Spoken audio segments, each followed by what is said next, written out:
So I was in Florida and just hanging out with some friends of mine, and one of my friends said she was talking to her or to her joy guide, and I said, "Oh," and she goes, "Yeah, you didn't know there were joy guides?" And I said, "No."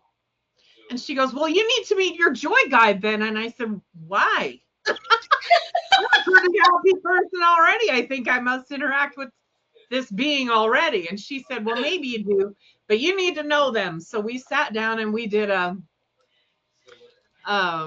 meditation to meet your joy guide. And it was a really good meditation, but I did my normal thing where I was kind of way gone right at the beginning.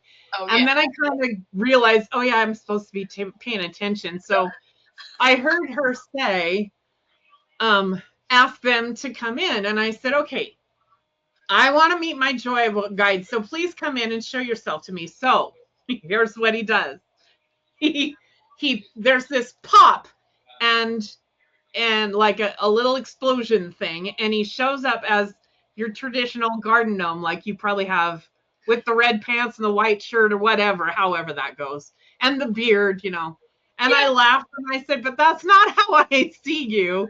And there's this twinkle in his eye, right? And he says, oh, and then he pops again and he turns into the Lucky Charms guy. And I laughed a little harder and I said, that's not how I see you either. And then he pops again and he's this round, like pumpkin thing with, he had normal eyes though, and still a twinkle in his eye, huge twinkle. But big old smile, like the Cheshire cat, only there's bugs running through his teeth. Oh. So he kept changing. So he kept changing on you, right? He kept changing. Yeah. So I was laughing so hard, and then the meditation was over, and my friend said, "Well, apparently you met your joy guide."